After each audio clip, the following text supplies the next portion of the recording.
Lève tes deux mains, ça ne va pas durer. Et les mains levées, vraiment, tu es en train de dire à Dieu, j'ai besoin de toi. Je ne peux rien sans toi. Je veux y aller avec toi. Je ne veux pas me séparer de toi. Je dépends de toi, car je viens de toi. Merci Seigneur pour ta fidélité. Nous sommes donc connectés à cet hôtel au Père, au Dieu. Sur la planète entière, et nos soupirs, mon Créateur, c'est que nous avons besoin de toi. Nous voulons vivre l'authenticité de l'histoire que tu as écrite de ta propre main. Nous voulons libérer la grâce qui est infusée en nous depuis la création. Nous voulons manifester notre divinité et exprimer au travers éternel de notre vie, dans cette génération perverse et pécheresse, le chemin qui mène au salut, à la rédemption.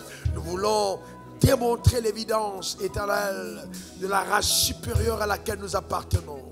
Que ton nom soit glorifié, que l'honneur et la gloire te soient rendus. Au nom suprême de Jésus, j'ai prié. Que quelqu'un dise Amen 3 fois. Dans ta manière de dire Amen, m'embête, donne-moi 3 bons Amen. Là où nous sommes, acclamons très fort pour Jésus. Parlons-le plus fort que ça. Acclame-le, acclame, acclame. Pousse des cris de joie dans la présence de Dieu. Alléluia. Amen. Mesdames, mesdemoiselles et messieurs, je voudrais vous dire ceci, le surnaturel gouverne le naturel. Et celui qui a pris contrôle du ciel règne sur la terre. Et c'est pourquoi aujourd'hui je voudrais simplement t'encourager prophétiquement. Je vais enseigner, prêcher, prophétiser sur le thème « Libère ton potentiel ». Et pendant que je serai en train de parler, une habileté d'en haut va infuser tes membres. Les barrières qui hier t'avaient limité vont être ébranlées au nom suprême de Jésus.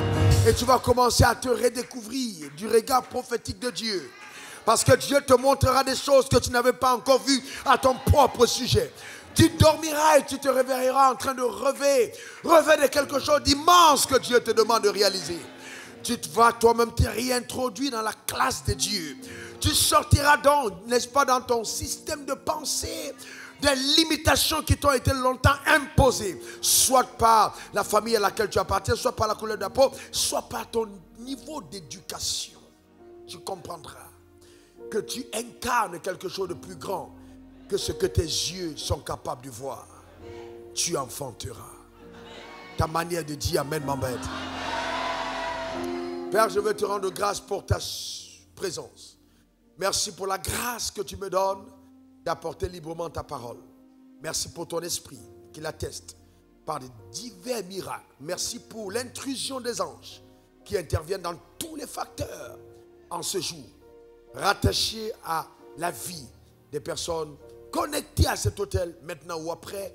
Au nom suprême de Jésus, nous avons prié. Quelqu'un dit Amen 3 fois. Amen, Amen, Amen. Assieds-toi dans sa glorieuse présence. Genèse 1, verset 26. Libère ton potentiel. Puis Dieu dit, faisons l'homme à notre image, selon notre ressemblance, et qu'il domine, soulignez-le, domine sur les poissons de la mer, sur les oiseaux du ciel, sur le bétail, et sur toute la terre, et sur tous les reptiles qui rampent sur la terre. Donc Dieu crée l'homme. Et nous savons tous, parce que nous sommes enseignés, que quand Dieu a résolu de sa haute intelligence et sagesse d'amener à l'existence l'être humain, la créature que nous sommes, c'est parce qu'il a été confronté à un problème et il a voulu, face à ce problème, trouver une solution qui corresponde au Dieu qu'il est. Et c'est ainsi que l'homme a germé, a pris naissance dans la pensée de Dieu et que l'homme a été créé à l'image et selon la ressemblance de Dieu. Verset 27, regardez ce que Dieu dit. Dieu crée l'homme à son image. Et il le crée à l'image de Dieu, il crée l'homme et la femme. Verset 28, Dieu les bénit. Et Dieu leur dit, soyez féconds, multipliez, remplissez la terre et la sujettissez et dominez sur les poissons de la mer, sur les oiseaux du ciel, sur tout animal qui se meut sur la terre. Donc le mandat de Dieu est clair. Dieu donne à l'homme un mandat de domination. De domination. Maintenant, regardez attentivement le Genèse 2, verset 1-2. Après que Dieu a créé l'homme, et qu'il a béni l'homme et la femme, vous voyez, la Bible dit, Genèse 1, verset 2, ainsi fut achevé les cieux et la terre, et toutes leurs armées. Dieu acheva au 7e jour son œuvre qu'il avait faite. Et il se reposa au 7e jour de toute son œuvre qu'il avait faite. Allons-y au verset 7 de Genèse 2, s'il vous plaît.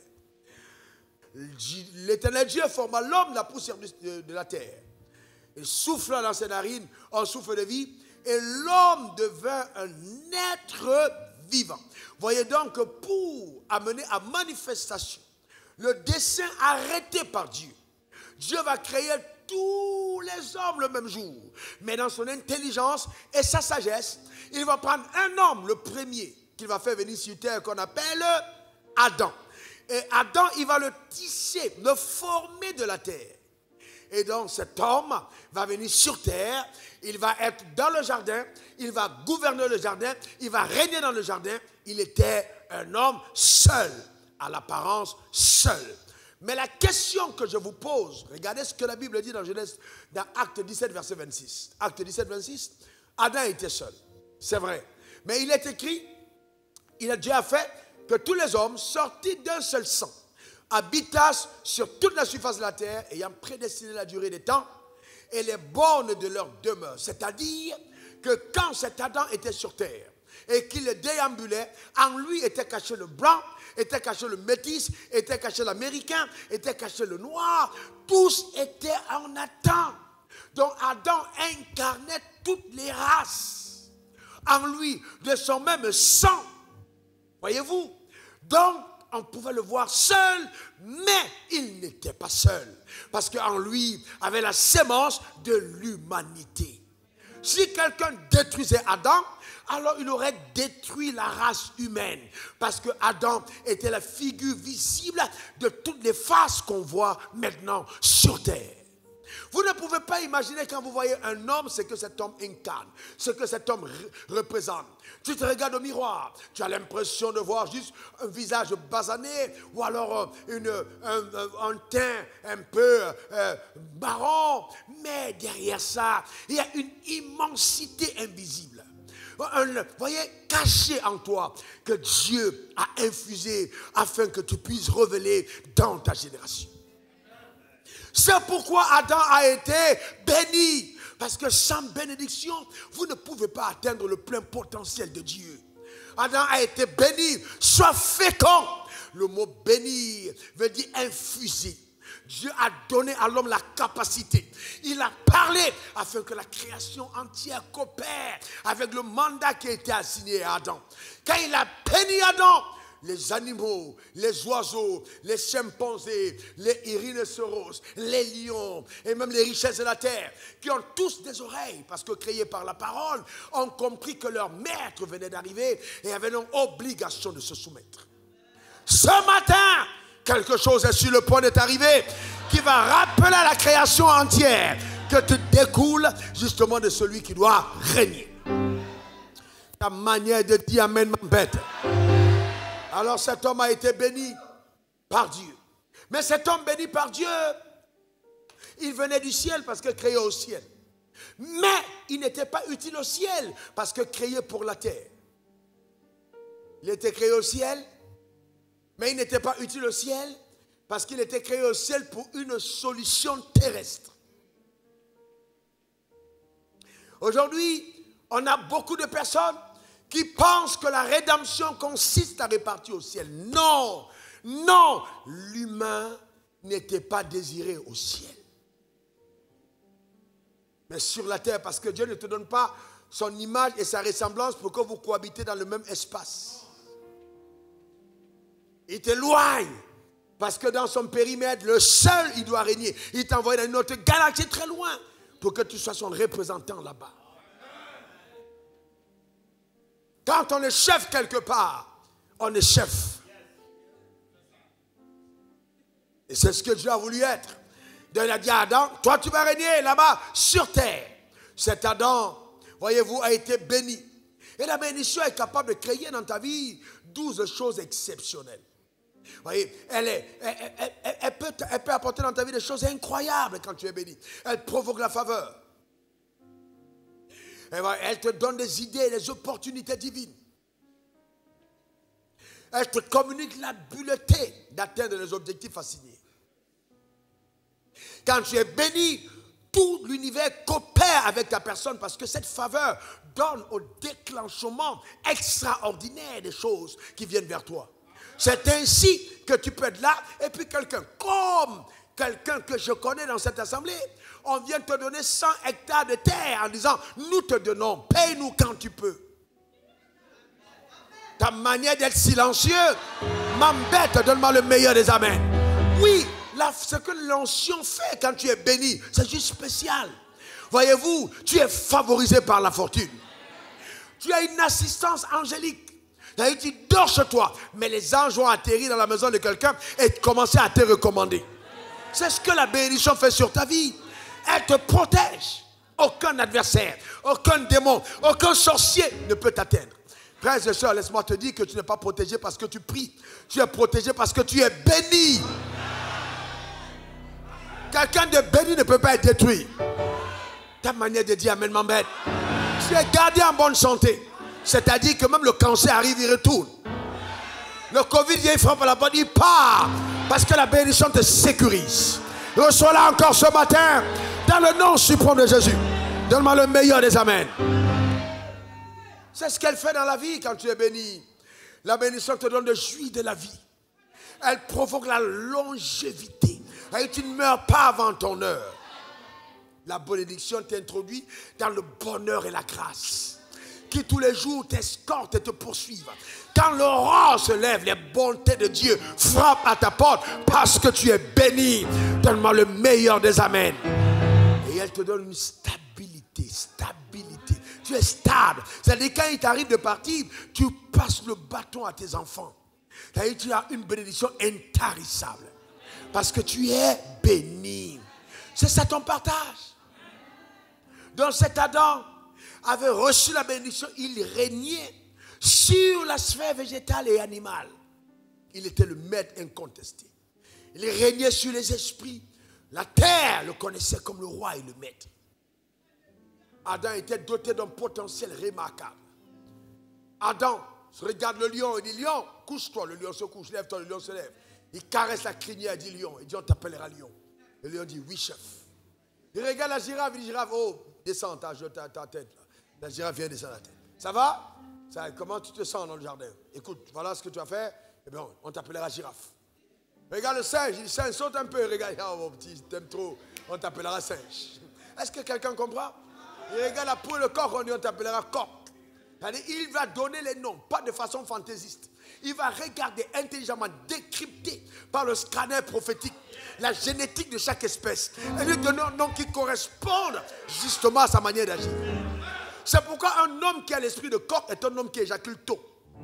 Donc parce que c'est un esprit de coq. Un homme qui a l'esprit de chien est un homme qui est errant et qui est en train de... Vous voyez, donc c'était prophétiquement rattaché à la génétique de la personne.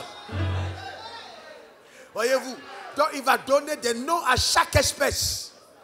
Et dans le jardin, il est roi, il est seul. Voyez, il règne sans aucun problème.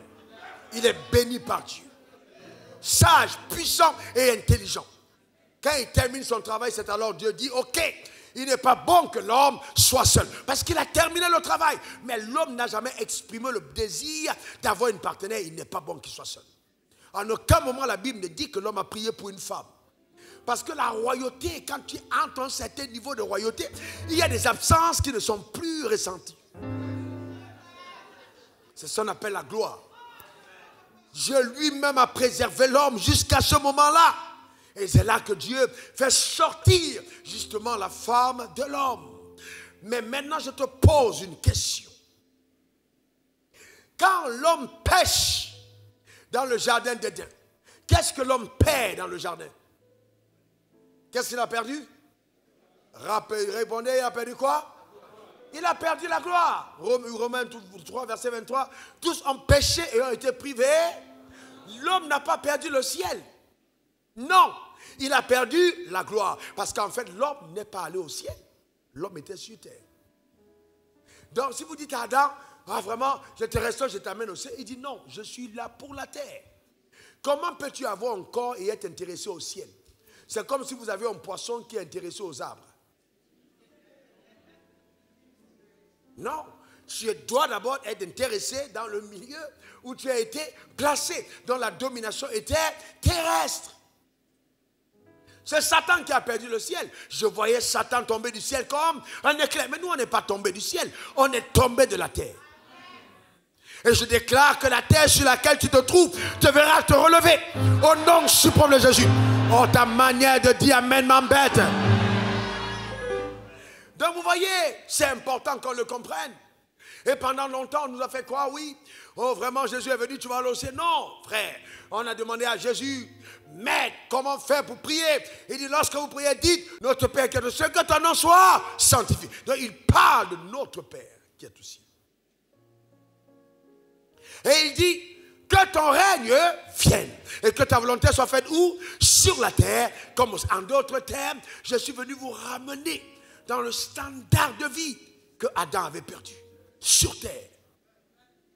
C'est-à-dire un croyant qui meurt et qui n'a pas goûté le ciel étant sur la terre est un croyant puni par le ciel. Je reprends, tu meurs sans avoir goûté le ciel sur la terre, tu es puni. Parce que Jésus a dit, priez et dites que ton règne vienne, que ta volonté soit faite sur la terre comme au ciel. Mais nous on est là, je vais aller au ciel. Non, le ciel tu iras. Mais en fait le plan de Dieu, c'est que tu déplaces d'abord le ciel sur terre. Dans le domaine de ton appel, dans le couloir de ta destinée. Que les gens remarquent qu'il existe une autre espèce d'homme qu'on n'a pas connue avant. Et que tu deviennes l'extraterrestre de ta génération. Ta manière de dire amen m'embête. Les gens pensent que les extraterrestres n'existent pas. Moi, je suis un extraterrestre. Non, non, je suis un extraterrestre. Amen, on a demandé, Jésus descend. Il dit, je viens du ciel. Il a dit quoi? Je viens du ciel. Mais toi aussi, tu viens d'où? Du ciel. Donc, tu n'es pas un terrestre. Tu es un extraterrestre. Et que le potentiel d'extraterrestre soit visible. Donne-moi le meilleur des amens. Dis encore amen. Vous voyez, il y a des gens, quand on parle de ça, ils ont l'impression qu'on est en train de rêvasser ou alors de raconter des fables. Je ne parle pas de fables, je vous parle de choses authentiquement démontrables. En fait, quand tu es infusé de la vie divine, tu commences à démontrer des choses qu'on peut, vous voyez, que les gens ne peuvent pas comprendre. Parce que c'est la grâce de Dieu. Amen. Quelqu'un dise encore amen. Maintenant, écoutez-moi bien, écoutez-moi bien. Je vais aller de façon scientifique pour ceux d'entre vous qui êtes peut-être limités dans la compréhension. Il a dit, lorsque vous priez, dites notre Père qui est aux cieux. Pourquoi fait-il référence à Dieu comme étant ton Père? Pour te ramener à la génétique de ton existence. Pour te faire comprendre à la lignée à laquelle tu appartiens. Parce qu'en fait, faites attention, la famille à laquelle tu appartiens détermine ta lignée. Donc on dit, il est de telle famille, il sort de telle famille. C'est pour ça que dans la Bible, il y avait des familles royales. Il y a des familles de chantres, il y a des familles d'ouvriers. Mais il dit, vous n'êtes pas de ces familles, vous êtes la famille de Dieu, notre Père qui est aux cieux. Donc si on tique dans ton ADN, après la nouvelle naissance, on retrouve les chromosomes de Dieu. L'habileté divine est infusée dans un humain. Donc tu deviens un humain surhumain. Ta manière de dire amen m'embête. Tu as une autre habileté, tu as une autre capacité. Je décrète sur ta vie qu'elle sera visible. Au nom suprême de Jésus. Dis encore amen. Voyez-vous, nos chefs d'État, nos grands chefs de ce monde, ils vont voir des astrologues et des féticheurs pour pouvoir avoir la puissance. Vrai ou faux? Mais est-ce qu'ils prennent la puissance chez eux? D'accord? Ils le prennent. Mais je vais vous dire une chose. Aucune puissance obtenue au deuxième ciel ne peut être comparable à la puissance qui est en toi. Vous ne pouvez pas être stable et fort dans ce monde sans pouvoir. Vous devez avoir la puissance. Sans pouvoir, vous n'êtes rien. Rien du tout. On peut décider de vous manger à la fête de Noël. Comme un mouton, comme un poulet. Vous avez besoin de pouvoir. Ce monde est un monde de combat et de bataille. Mais Dieu t'y a placé pour régner. Et j'appelle cela sur ta vie. Au nom suprême de Jésus. Ils régneront. Dieu est ton Père. Maintenant, allons-y plus loin. Parce que vous lisez la Bible, mais certains d'entre vous, je me demande, qu'est-ce que vous faites avec la Bible? Lisez-la bien. Genèse 1, au commencement, Dieu créa les cieux. Et, très bien. Alors, je te pose une question, Allah. Avant que Dieu ne créa, il était-il Dieu ou pas? Très bien. Avant que Dieu créa, il était père ou pas? Non, il n'était pas père. Parce que si tu n'as pas créé, tu n'es pas père. Le père est celui qui engendre. Tant que tous les hommes ne sont pas pères. Le père engendre. Tu deviens père quand tu donnes naissance. Dans la paternité, vous voyez, on t'appelle père parce qu'il y a eu quelque chose qui est sorti de toi. Donc ça veut dire que Dieu était Dieu. Mais il y avait des dimensions que Dieu n'avait pas encore révélées. Dieu n'était pas père. On ne pouvait pas dire Abba père. Parce qu'il n'avait pas créé. Mais est-ce que tout ça n'était pas en Dieu? Est-ce que le monde n'était pas en Dieu? Maintenant, écoutez-moi bien. Quand vous voyez, vous êtes sur la terre, vous regardez la terre, vous vous dites, oui, la terre est vaste. La terre, c'est rien du tout. Il y a 2000 milliards de galaxies.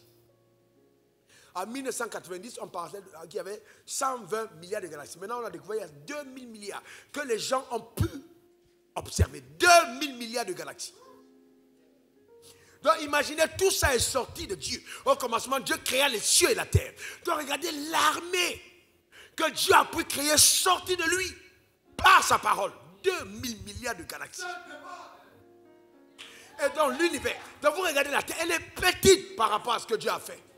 Et sur la terre, on est là, on chante, on adore ce Dieu. Mais vous ne savez pas ce qui se passe ailleurs. On n'a pas dit qu'il y a des hommes ailleurs, mais il y a des galaxies ailleurs. Le Dieu qu'on sert est immense. Et la Bible dit qu'il nous a engendrés selon son image et sa ressemblance. Et toi, tu sors une petite entreprise qui a 2000 milliards de chiffres d'affaires, tu penses que tu es arrivé. Tu n'es qu'au commencement. Est-ce que quelqu'un comprend de quoi je parle? Il est temps pour toi de libérer le potentiel divin. Ta manière de dire Amen m'embête. Dis encore Amen. Donc Dieu peut t'amener à faire tellement de choses. Ne te limite pas à ton petit truc. Oui, je signe. Non, tu as une entreprise, donne 2. Tu as 2, donne 3. Donne 4. Règne à Abidjan, règne à Bouaké, règne à Paris, règne en Australie, règne en France, règne au Cameroun, règne partout. Le potentiel divin est en toi. Frères et sœurs, c'est en toi. Il a béni, il a dit soyez féconds. En d'autres termes, la bénédiction était là pour permettre à l'homme de sortir de lui ce qui était caché. C'est pour ça qu'il était béni. Il a béni, sois fécond. Les gens pensent que quand on te bénit, ça veut dire que tu reçois voiture. Non. On te bénit pour que le potentiel s'exprime. Pour que ça sorte. Tu te lèves la nuit, tu as des rêves. Tu commences à avoir des idées.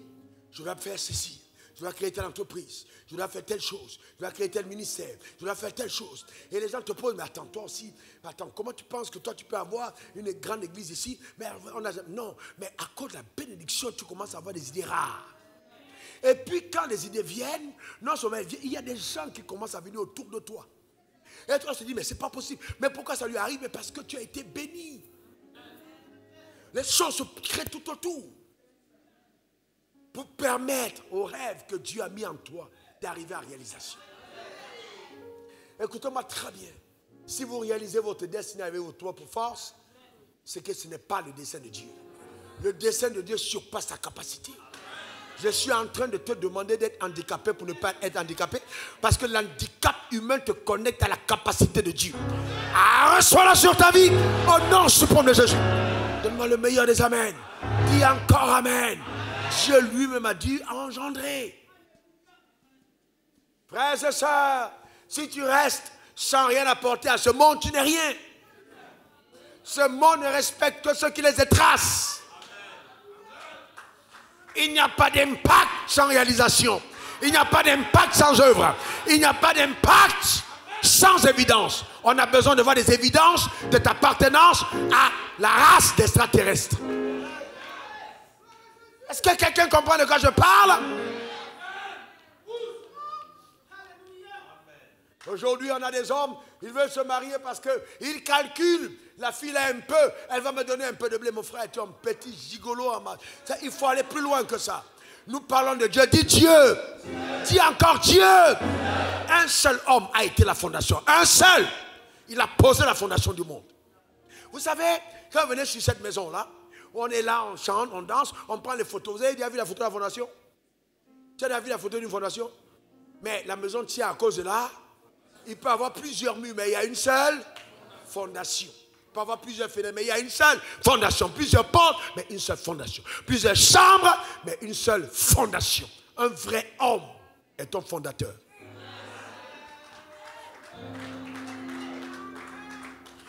Il est en bas et c'est à partir de lui que les murs montent. Les murs montent, les murs de sa famille montent. On voit sa femme, on la voit briller dans Mercedes, Range Rover, dans une entreprise, mais la fondation en bas, il porte. C'est ça les vrais mogols, les hommes, les vrais, consistants hommes. Ce n'est pas les gars avec les muscles, c'est les gens qui sont posés en bas. Tranquillement, tranquille, sans beaucoup de bruit. Il faut arrêter de jacasser. Tu portes les 3 pièces, on doit te déshabiller et te laisser d'abord travailler. Relâche ton potentiel. Relâche-le. Tu parles de fondation. Un vrai homme fait sortir sa femme de lui. Par Dieu. Parce que tout est en toi. Tu cours, tu sais, tu cours, c'est dedans. Dieu t'a créé avec tout ce qu'il te faut. C'est dedans. Ne cours pas ailleurs, le potentiel est dedans. Relâche-le.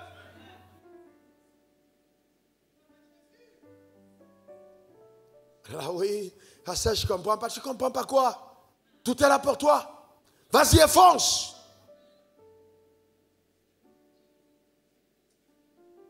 Vous voyez, et là on a aujourd'hui des gens qui passent à côté de leur destinée parce qu'ils ne comprennent pas. Frère, écoute-moi très bien, ce monde est pourri. C'est pas parce qu'aujourd'hui on a des mariages contemporains que ça devrait changer la valeur de la famille. Dieu a voulu que la fondation, ce soit l'homme. Il est sémé en bas et on bâtit sur lui.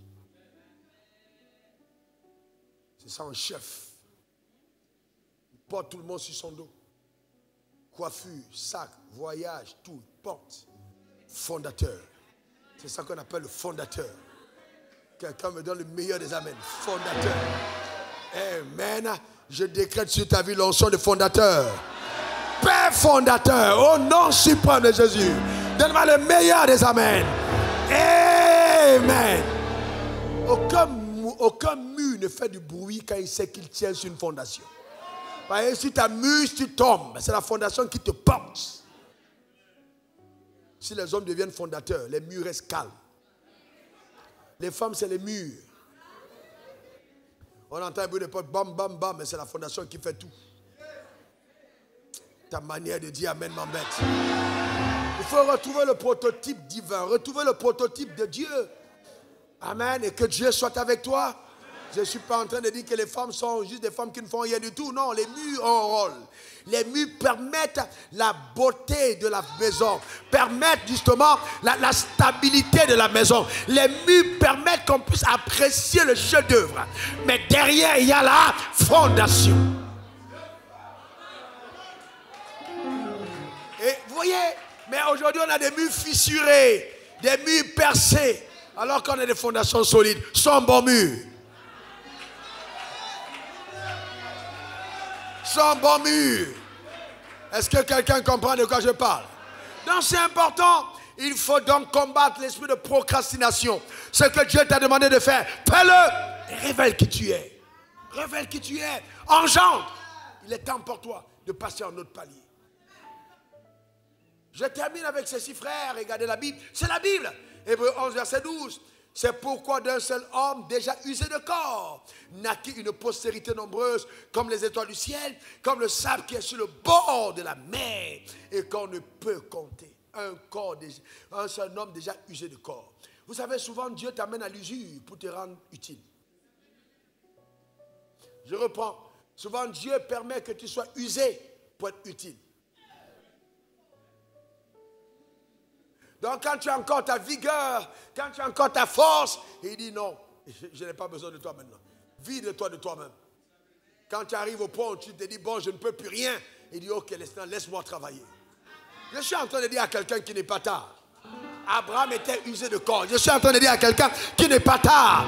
Tu peux commencer maintenant. Il n'est pas tard. Abraham, usé de corps. Il attend que Sarah ait la ménopause. C'est en ce moment qu'il décide de la visiter. Et à cette époque, il n'y a pas de Viagra. Érection terminée. Dieu dit maintenant, je vais t'utiliser. Je vais te montrer qui je suis. Est-ce que quelqu'un comprend de quoi je parle? Imaginez Sarah à 90 ans en train de s'enjailler dans la soirée. Parce que l'homme que Dieu a béni a retrouvé la vigueur. Que cela soit ton partage au nom suprême de Jésus. Donne-moi le meilleur des amens. Dis encore amen. Ce que j'aime avec Dieu, c'est que quand il veut t'utiliser pour faire quelque chose, il te permet de jouir du processus. Dieu n'est pas un mercenaire qui est en train de te faire souffrir. Non, pendant qu'il te dit, il faut que tu aies un enfant, l'avenir de l'enfant est déjà jouissif. Tu es là, voilà, mais l'enfant passe par là. Donc tu jouis déjà de sa venue. Et après il vient. Quand Dieu veut travailler avec toi, il te fait jouir du processus.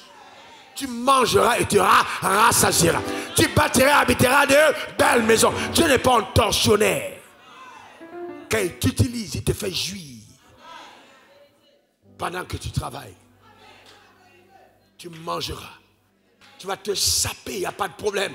Sac après sac, il n'y a pas de problème. Ce ne sera pas un problème pour toi. Parce que Dieu te donnera tellement que tes sacs ne représenteront rien par rapport à tes offrandes. Mais ça devient insipide et vilain quand tu vis pour les sacs. C'est ça le drame de certains d'entre vous. Quand tu vis simplement pour l'argent que tu gagnes et non pour le mandat. Il faut faire l'équilibre. Dieu d'abord et le reste après. Un homme déjà usé de corps. Souvent, ton mariage est trop important. C'est pour ça que Dieu va l'user d'abord. Pour t'utiliser ensuite.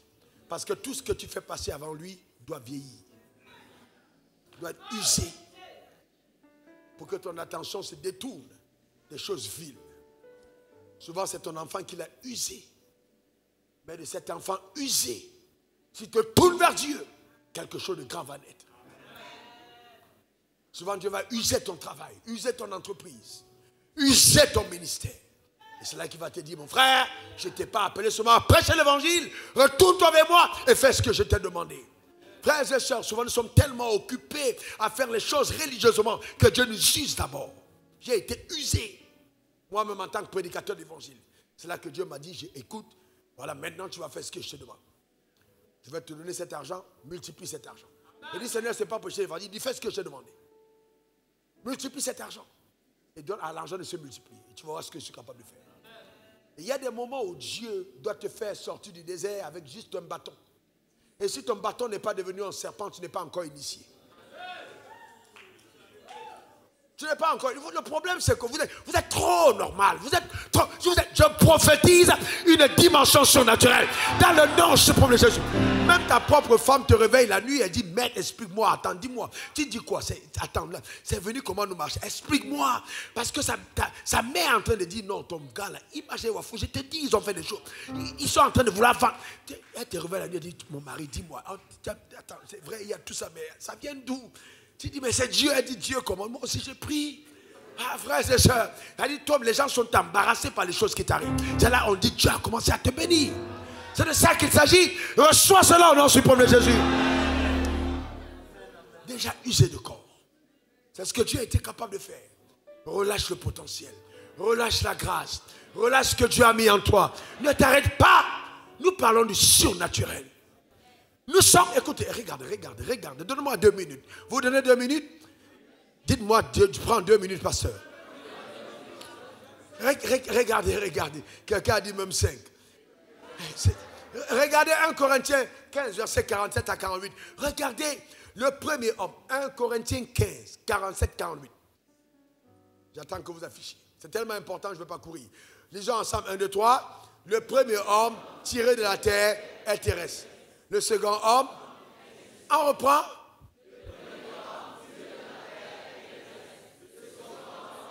Encore.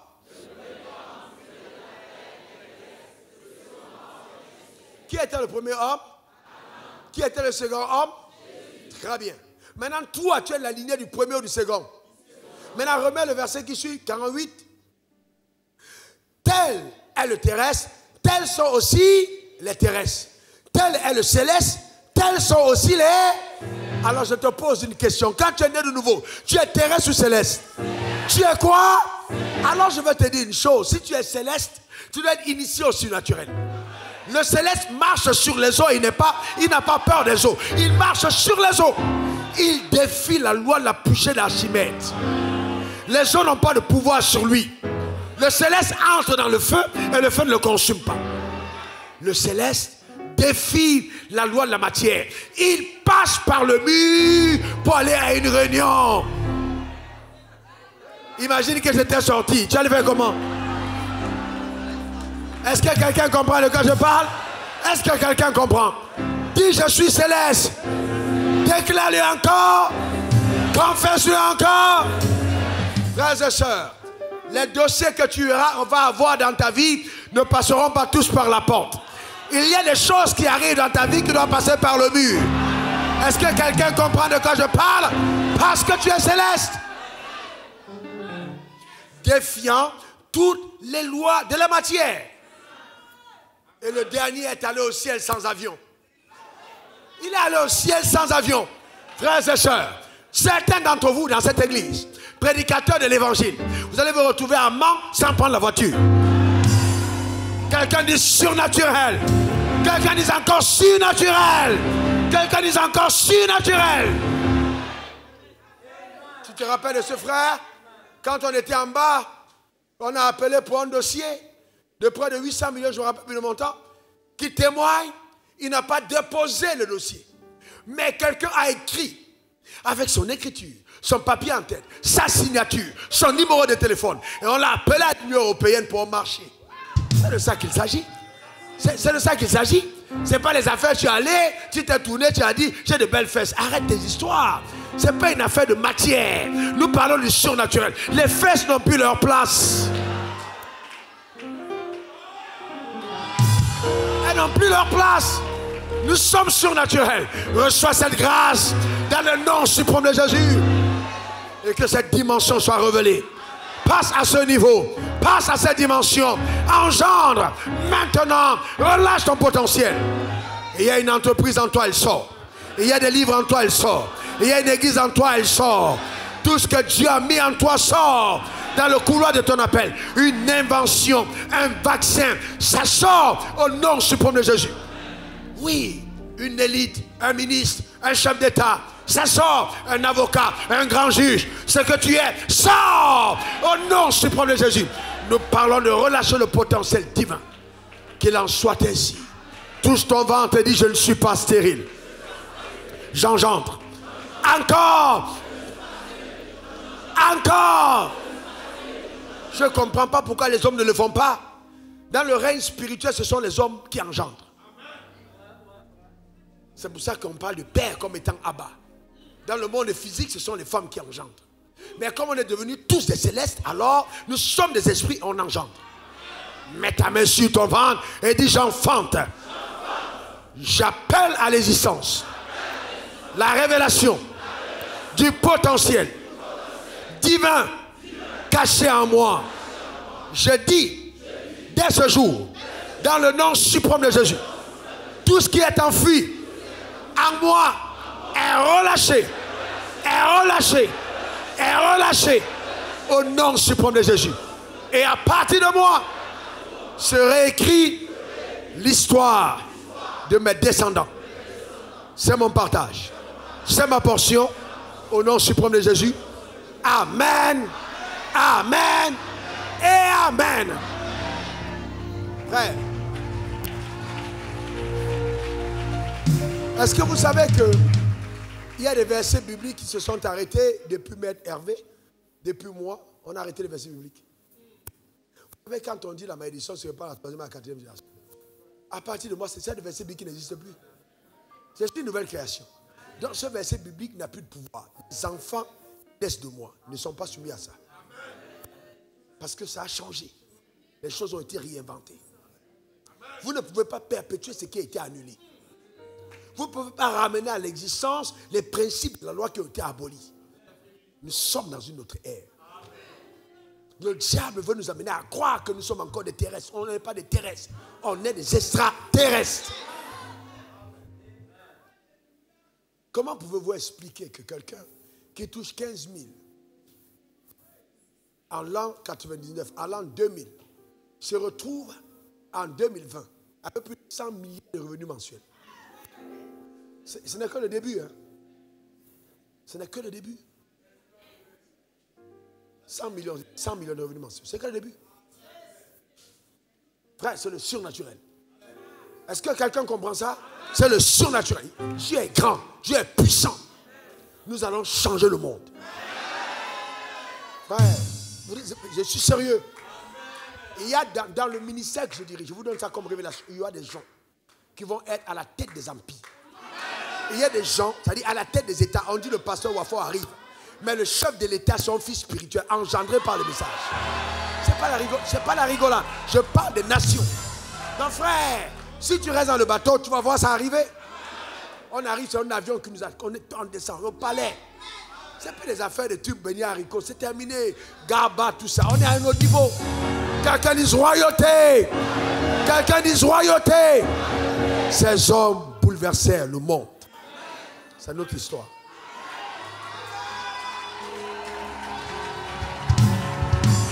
Si tu vas acclamer, acclame bien, acclame bien. Ces hommes ont bouleversé le monde.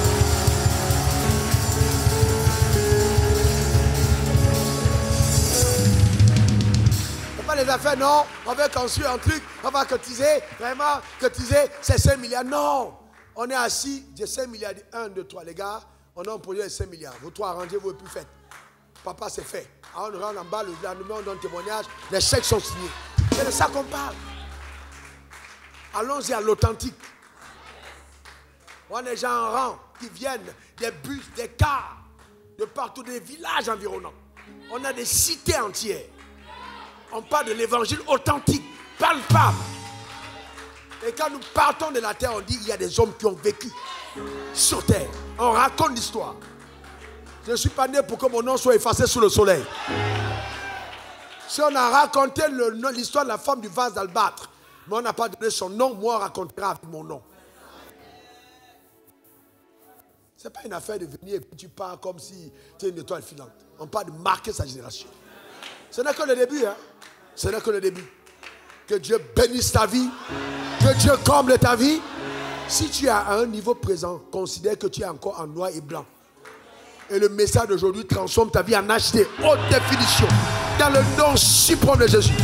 Donne-moi encore 3 bons amen. Demeure béni, demeure comblé, demeure arrosé. Amen. Les religieux sont choqués, mais c'est la vérité, c'est l'évangile. Acclamons très fort le Seigneur. Acclamons encore très fort le Seigneur. Acclamons fort le Seigneur. Eh bien, ouais.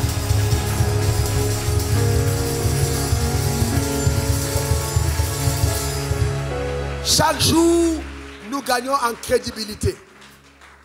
On monte en sainteté, on explose en richesse. Et c'est fini. Le monde est obligé de respecter les standards élevés. Dieu bénisse ta vie.